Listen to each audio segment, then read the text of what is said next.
Hey, welcome back to another Fetta Facts. It's all facts, no opinions. I'm going to give you something about inflation, what you can do about it that people aren't talking about right now. We're complaining about it. We've been whining about it for a couple of years. We're optimistic now. But here's the thing that you're missing on the topic of inflation. Stay tuned. All right, Jerry Fetta here, CEO of Philanthro Wealth, where we're helping good people build wealth to make the world a better place. Right? It's about creating a network, a world of wealthy philanthropists who restore life essentials, who promote human welfare. And I want to talk to you about inflation, right? Inflation. So there's two ways to look at inflation. And if you ask most people, they're going to tell you, okay, well, inflation is when things get more expensive, right? And from like a day-to-day feel, sure, inflation is things got more expensive. I could see that. I used to pay, I was talking to my son about muscle cars because we're getting into muscle cars, right? Looking at Challengers and Chargers and all these classics on the road. And I saw this thing and this guy was like, yeah, I used to be able to buy a Barracuda car for $1,500. And now it's like, way, way more than that. And so, yeah, you could say that's inflation. Or I used to buy a house for 30 grand and now it's 300, right? And even 300 happens to be on the cheap end now. Okay, great. That's inflation. Things got more expensive. But if you look at what's actually happening behind it, it's the increase of the money supply.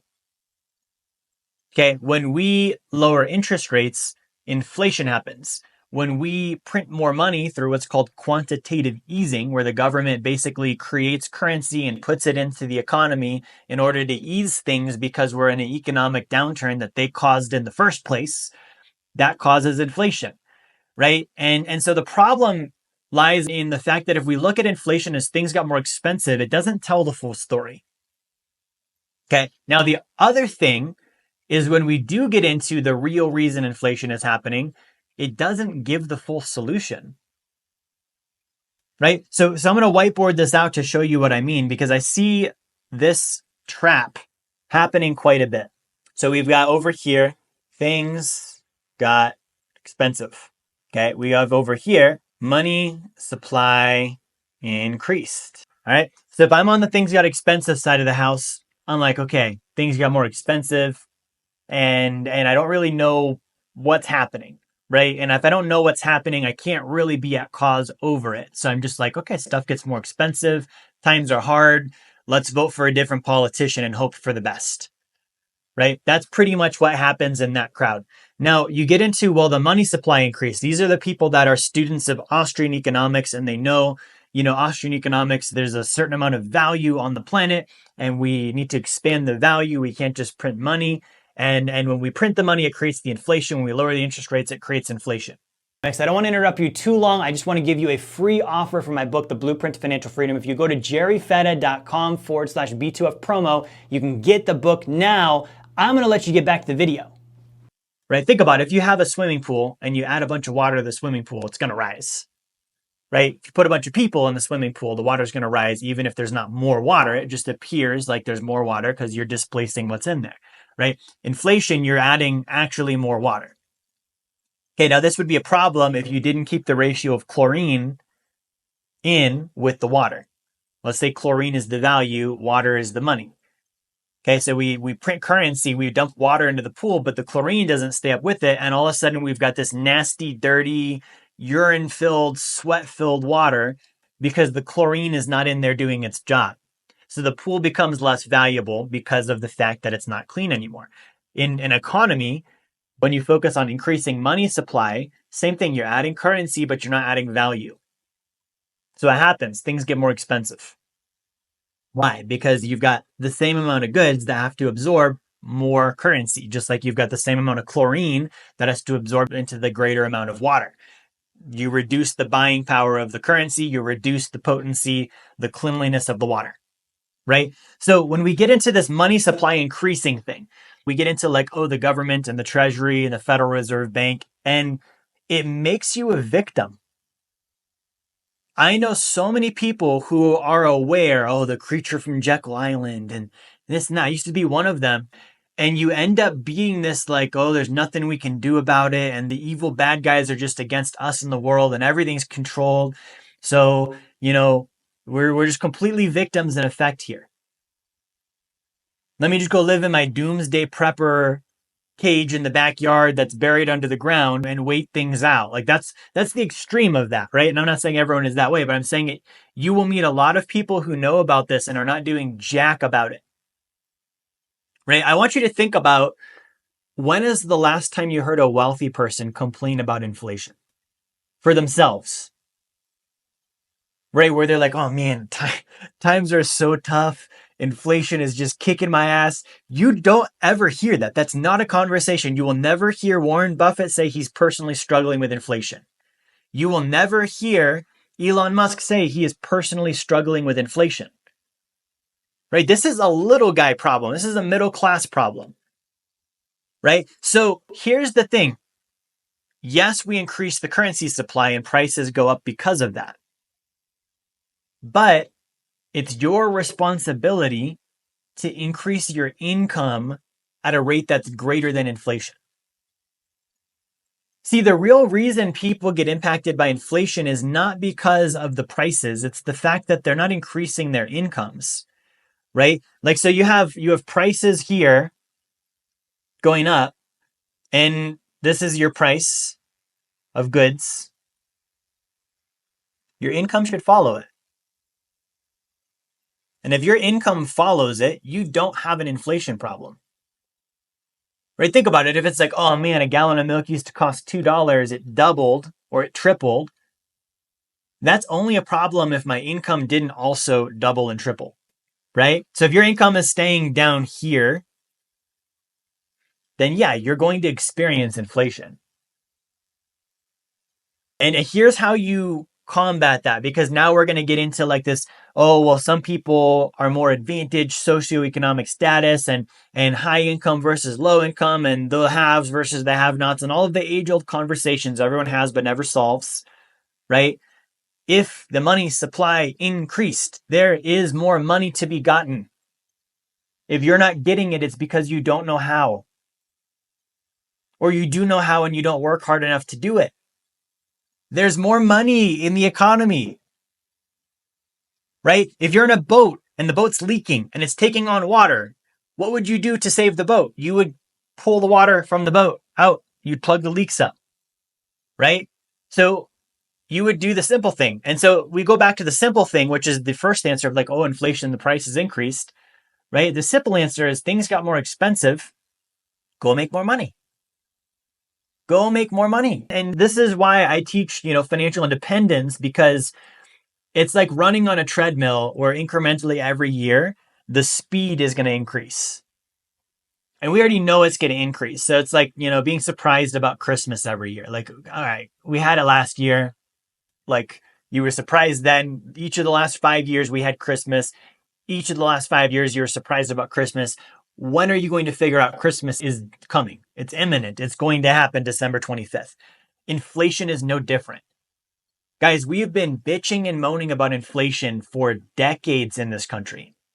We know it's going to be there. Why are we doing nothing about it? A, we don't know what to do, or B, we do know what to do, but we're too lazy to do it.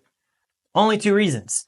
So if you don't know what to do, I'm going to solve that for you right now. Number one, increase your income.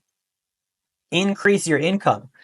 And if you increase your income, you can only do that in one of two ways. You can do that through active income, working more hours, making more sales, expanding your business, starting a side hustle, right? You're going to trade time and energy for money, right? And that's fine if it's something you enjoy doing. This whole disdain about trading time for money, yeah, I would get that if it was like something I didn't like doing, like drug dealing. Yeah, then I wouldn't want to trade my time for money because drug dealing isn't worth the money. Right? But if it's like helping people or something that's aligned with my purpose, and I'm like, wait, I get to help people and you're going to pay me? I've got no problem trading my time for money then. Hey, you want to see a magic trick? Get a copy of my book, Blueprint to Financial Freedom. I know it's in front of my chest and my face because I want you focusing on the book and not me for a moment before you go back to focusing on me and the content. Right? If you're doing your purpose, good. If you're not doing your purpose, yeah, I get it. And then it's more your own thing of why do you Why do you prostitute yourself out and give up your values just for money when something doesn't align for your purpose? It's not the job's fault. It's not the boss's fault. It's not the economy's fault. If you're doing that, you're choosing to forsake the things that matter to you for pieces of paper. That is you, not them. You can change that right now. It doesn't even involve financial independence and wealth building. Quit whatever you don't like doing. Go do something you do like doing that pays you. Boom, problem solved. Right? Now, active income is one way to go about it. And that is the way most people should go about it. The other way to go about it is passive income sources. This is long range building, right? So here's what most people are doing. Like inflation's happening and you guys have your money sitting in the bank. You got your money sitting in the bank, protecting it. Like, oh, what if something happens to it? And something is happening to it. It's literally on fire and it's burning right now. It's got rot termites in it and it's eating the value away. You're going to go and check on it and you're going to see, I have 300,000, but you're going to forget, well, when you first had the 300,000, it bought 300,000 worth of stuff. Now it only buys 150. The very thing you're afraid of having happen to your money, you guarantee it by not putting that money to work. So you need to invest it in passive income producing assets. Why? Because the passive income increases the active income and you're outpacing inflation with that. Okay. The other thing you can do, save a higher percentage of the income you make so you can fund more of those passive income producing investments. Right? Those are the ways you beat inflation, not by getting riskier investments. Some people are like, oh, if I get higher returns on my investments, that beats inflation. No. That's not what you do. You don't risk the thing you're trying to protect it from the thing you're trying to protect it from. Right? That's like saying I have a baby. I'm afraid that in Albuquerque, there's coyotes in the backyard and they might eat the baby. So what I'm going to do is I'm going to put the baby in some knight's armor so that he can go kill those coyotes so that they don't attack him. No, that's insanity. That's high risk. I've got cash that I'm afraid of losing. So I'm going to put it into investments that have a high chance of losing. Do you see the illogic there? That makes zero sense. Let's take a moment, pause this really quick to appreciate the level of stupidity that is. Go ahead, take your moment. Good. We had the moment. That's a stupid idea. So what's not risky? Working more. What's not risky? Passive income. On things that actually have real value. I'm not talking about speculation and this and that. If you go buy a house and someone pays you to live in the house, sure, there's risk. There's risk with everything, but that's not like you're buying, invisible crypto tokens and trying to earn something on that, or putting money in the stock market with companies that aren't profitable and thinking you're going to make money there. I think that's way more risky, right? So how do you beat inflation? Increase your income at a rate higher than inflation. So if inflation was 6%, your income should have went up by 6% or more. And if it did, you don't have an inflation problem. Okay. Now on the back end of this, let's have this discussion really quick before we wrap up. On the back end of this, if you are wealthy already, when inflation happens, it actually benefits you. This is why you don't hear the wealthy complaining about inflation. Inflation happens on assets and on consumer goods. So if I own real estate, if I own gold, if I own, whatever it is that has value and equity, inflation happens on the back end of that, my net worth goes up. So if you go study the periods of inflation in the United States, you will see the wealthy get wealthier, right? You don't get there if you're not increasing your income to buy the assets in the first place. You don't get there if not increasing your savings rate to buy those assets in the first place. You don't get there if you're leaving your money in the bank and not putting it to work so that it can help you. Because if you don't ever put your money to work, when inflation happens, the treadmill goes faster and you're the one that has to run. It's not going to be a big deal for the first 2 or 3 times, but after 30, 40 times of that each year, you're going to be like, yeah, this is hard to keep up with. Why? Because you're the one doing all the running.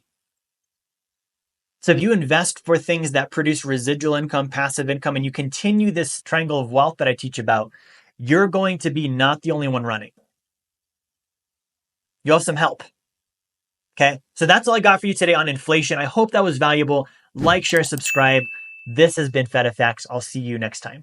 Hey, this is Jerry Fetta here. I want to thank you for watching my video, watching my content. I hope you enjoyed it. If you would like to learn more about the blueprint to financial freedom and how you can achieve passive income that exceeds your savings, your expenses, your taxes, your generosity, and build wealth like the top 1%, I want to encourage you, grab a copy of my book, The Blueprint to Financial Freedom. You can go to jerryfetta.com/B2F promo, or you can click the link in the description of the video here. The copy is free. You cover your shipping. We'll send the book out to you, and we'll send you an email with a bunch of great bonus material also for free. Get the book, subscribe to the channel. I'll see you on my next content.